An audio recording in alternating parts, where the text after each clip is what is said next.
Have you ever changed your oil and found little metal shavings inside of that? Oh, that's a terrible feeling. But what's going on inside your engine can absolutely be figured out by looking at the oil. And the guys over at Prestige, Doug and the team, have teamed up with Driven Racing Oils. They've got his whole new program right now, and that's what we're going to talk about today on the show, about how they're going to evaluate the engine with actual samples and see what's going on inside your engine. So we've got Bill Alexander, we've got Lake Speed Jr., and of course, we've got Doug Aitken right here on Engine Room TV. We're talking about oil today. You don't want to miss it.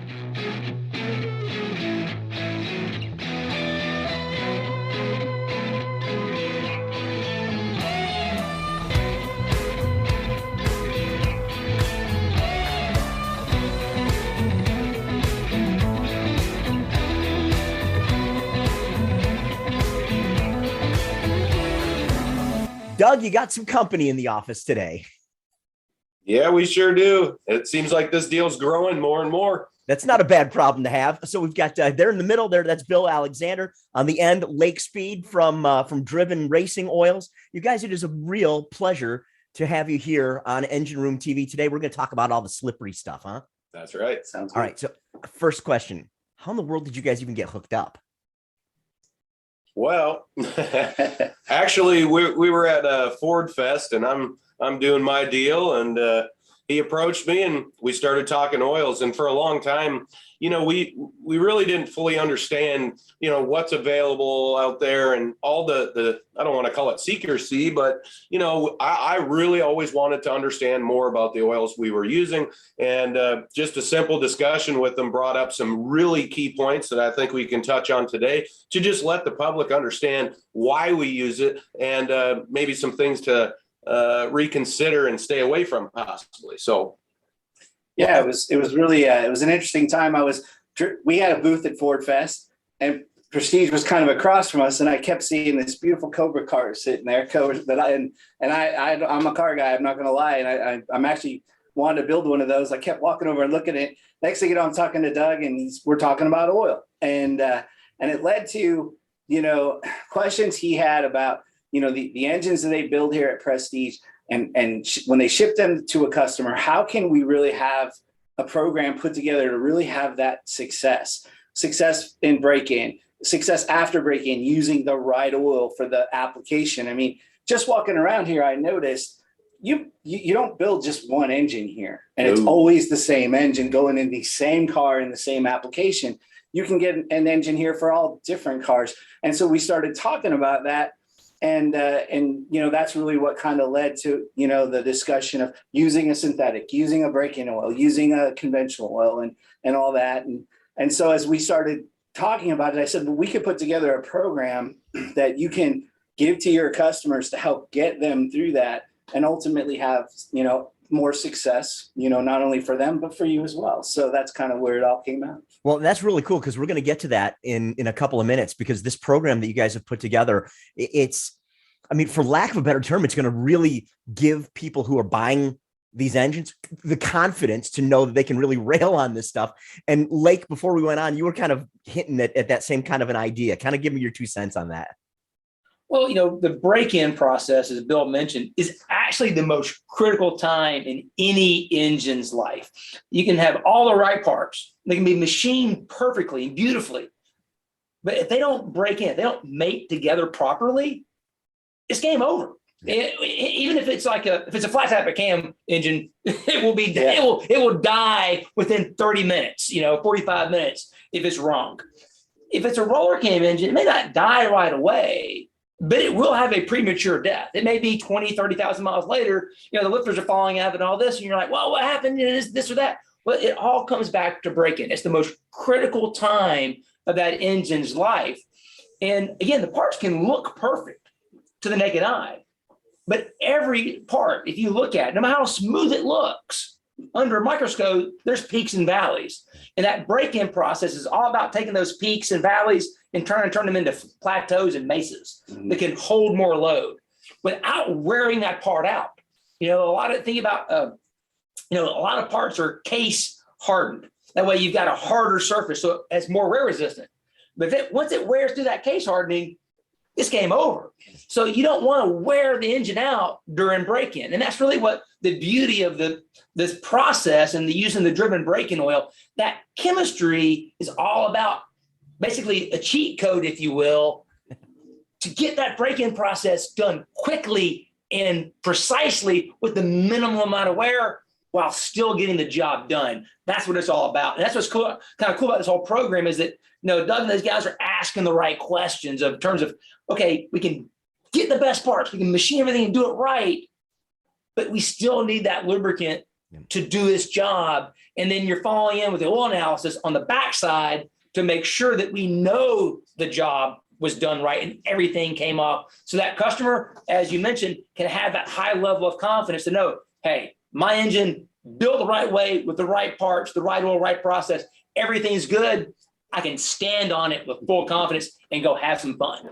So Doug, this has got to be pretty exciting from your end too, right? I mean, obviously these are your engines, and I know it's so cliched, but oil's the blood of the engine. I mean, this is good stuff here, right? Mm-hmm. Oh yeah, no, and that's probably where the testing and rolling into that phase is super important, because a lot of times guys do change their tune-ups, or if we're doing a long block and we test it and we've broke it in properly, there's still a certain amount of break-in afterwards, and maybe the guy grabs an old carburetor off the shelf, or he's got just maybe a mediocre fuel injection system and something's not right. On a warranty aspect, that really helps us. It's not about pointing the finger, it's understanding what actually happened. So fuel dilution, that's something that we see a lot. And sometimes you really don't even need this little sample. You can smell it. Oh, yeah. Yep. Fuel oil. Yep. Well, like you said, you don't even have to change the tune-up or change the jets. You can change the type of fuel you're using, and it can have a different Reed vapor pressure, different distillation curve, and that can change how much fuel ends up in the oil. So there's a lot of variables out there that most people don't understand are even variables. Yeah. All right. Hang on. I got a question for you then. Keep the customers from getting in trouble. Are different oils, I bet you I probably already know the answer to this. Are different oils better at dealing with fuel contamination than others? Absolutely.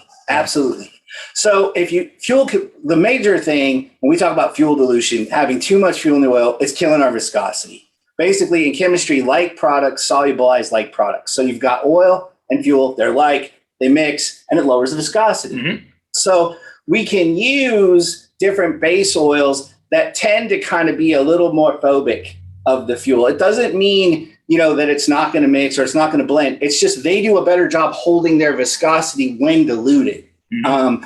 And typically those are mineral oils, conventional oils, like the GP1 type base oils are really well known for that. So that's absolutely something to take into consideration. And when we talk about this, and it's part of this program, but the next thing that's going to happen after somebody breaks in, okay, so now they've used the break-in oil, and then they need to decide, well, what oil am I going to run? Right. And this, along with application and all of this data we now have, real data, really helps us make that decision a lot easier, because like you mentioned, what kind of fuel are you running? Are you running boost? How are your rings set up? There's so many variables that we ask when we try to help somebody choose an oil. Like you said, if somebody's got a lot of fuel dilution, we're going to look at this report and go, wow, well, you probably need to be running a different oil, or we can point you in the direction of a better oil to run. And that's the other reason why this program is so key. It helps us make sure that the process of the final machine, the break-in, everything went well. And then it's going to give us real data we can use to help prescribe the best oil for for your customer moving forward, making the life of that engine and the horsepower and everything better than it could be without it. So this is not just the old days. Do I buy dinosaur oil? Do I buy semi-synthetic? Do I go full synthetic? I mean, there's a whole lot more to that. Bill, tell them why break-in oil is different than regular oil. Because most people think, well, break-in oil is just regular oil with zinc in it. I can just go to AutoZone, buy some regular oil, buy a bottle of zinc, and I'm good. Tell them why that's not good. Well, so break-in oil is specifically formulated just for the break-in purpose. Now, I I go back to the lake on this, and this is something we've talked about a lot. And I love the way we describe it when we talk about thinking of it as a metalworking fluid, a machining fluid. It's not an engine oil anymore. Forget it's an engine oil. For 30 minutes, you're going to run the final machining fluid. In other words, you're going to put it in. It's got plenty of ZDP, not too much. You know, that's the thing. We talked about that earlier, Doug, and we're going to talk about it probably more in this thing. But, going and just dumping in the ZDP additive. Let's just dump all we can get in there, because a lot of people think the more the better. That's not necessarily true. If one bottle's good, two's not better. Better, yeah. No. And you never know the oil that you put in there first, how much ZDP is really in it. How much are you adding on top of it? So one of the chemists that we used to work with, he had this great analogy that the proper break-in oil is like snow falling on the Rocky Mountains. If you look at the Rocky Mountains in the summertime, right, you see all these rough, jagged peaks and all this. Right. And you're like, but you wouldn't want to fall on that. But if you get a nice snowfall on that, it kind of rounds out the peaks and smooths out the valleys. Wow. Like we talked about before, right? You want to take those rough machine peaks and smooth it out into plateaus. Sounds like that chemistry is doing that job for you, that snow falls. It does. And that's really the key to this whole thing. That's really good. That is a great analogy. I love It's that a great one. analogy. So cool. So Doug, so when we get one of your engines now, how does this process work? So I get the engine, I've got the break-in oil, we've done that. I gotta send another sample then? How's that whole process work? Well, yeah, so that's kind of, we're phasing into that right now. Okay. Done a bunch of testing and that sort of stuff. So really that next phase is, yes, we would send off to the lab after break-in, on the dyno. There's a short period, I would say, of break-in in the vehicle. So we still recommend a break-in oil for the first 500 miles, and then they can switch over to the semi-synthetic. So at that 500-mile interval, go ahead, take the sample, send it in. Now, like he said, we can see, is that trending down? And it should be. But again, maybe we didn't provide that fuel management system or whatever it might be. And the analysis comes back and we have, fuel dilution or something like that. That might strike us to say, okay, we can get online, do some remote tuning, or assist them in some way, shape, or form. So here's what cracks me up is that we're all car guys, right? And now we're sitting here talking about data. Whoever thought that those two worlds would go, right? You're like, well, but it makes so much sense. You know what you're doing. You're not just, even like I got a friend of mine right now who's having a clutch issue with their street car, and they're just starting to throw parts at it right now. And it's so frustrating. And they're just like pulling it here. You can see it. You can actually make actionable changes right away without pretending or guessing, right? It's not a guess. It's not a guessing game anymore. Between him and I, we have 40 years experience probably formulating oils. Yep. He worked on the initial formulas. I work on them now. We still work together. There's 40 years of doing this from NASCAR all the way across. Yep. We kind of figure we got this right. If you're going to go buy additive A and oil B, and you're going to do what we've done, we think we can do it better. And not only that, it comes down to, it's always, to me, when people talk, well, I just spent X amount of dollars on engine. I know that whatever you paid for that engine is way more than this 6 quarts of oil sitting over here, Yeah. And so I always like to mention, don't perform your, own chemistry. You're not saving anything. We made this really easy for you. Yep. Well, putting that bottle of additive in, as I've always said, is chemical Russian roulette with your engine. Yeah. As Bill's alluded to and everything we talk about is that, there's more than one type of ZDP. We talk about zinc, ZDP, same thing, but there's more than one type. And when you formulate an oil, there is a blend order where things have to be added. It's kind of like baking a cake. If you forget to put the eggs in and you put it in after the end, it's not going to turn out the same.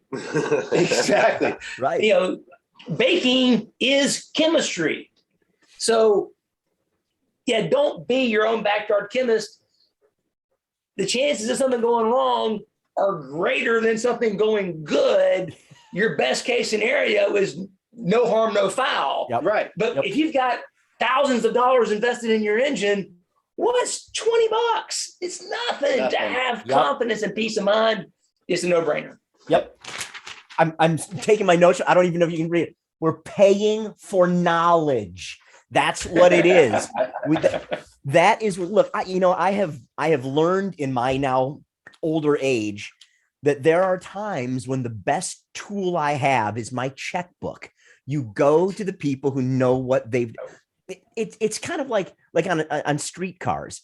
And I get so frustrated, and Doug and I have talked about this in the past too. You you guys get on some, Facebook forums, internet forum, whatever. And there's always some guy, and you guys, it happens in oil.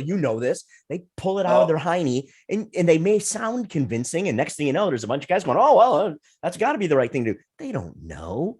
You guys know, No, for example, I mean, don't hate on me. I'm a Porsche guy. I love Porsches.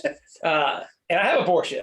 So we got this really advanced R&D engine. They were, oh, there you go, your panorama. All right. So guess what? There's a lot of shops here in Concord that could have worked on my car yesterday. But I drove to Georgia to go see the guy that I know that built the engine initially that understands what I'm working on. Yeah. Because I know just enough to be dangerous with this. Yeah. I need data. He has all the tools that can give me the data so we can know what to do going forward. So guess what? It was worth the 3.5 hour drive to North Georgia to get the answer. Yeah. Fellas, I got to ask, who said hello to who first at that trade show? It was definitely me. And I had no intention of going over there and talking to him about oil. I just wanted to find out about the car. So, well, that's my whole point though. If you hadn't gone, ooh, car, go, this never would have happened. It's funny how fate winds up, right? Putting the right people together at the right time. You guys, that's awesome. But that's a great story. I love that a lot. Bill Alexander's in the middle over there. On the side is Lake Speed. And of course, we've got Doug Aitken from Prestige Motorsports. Guys, a great partnership. This is exciting stuff. And I'm so glad you had a chance to share it with us today. You bet. Thanks, John. Thanks, man.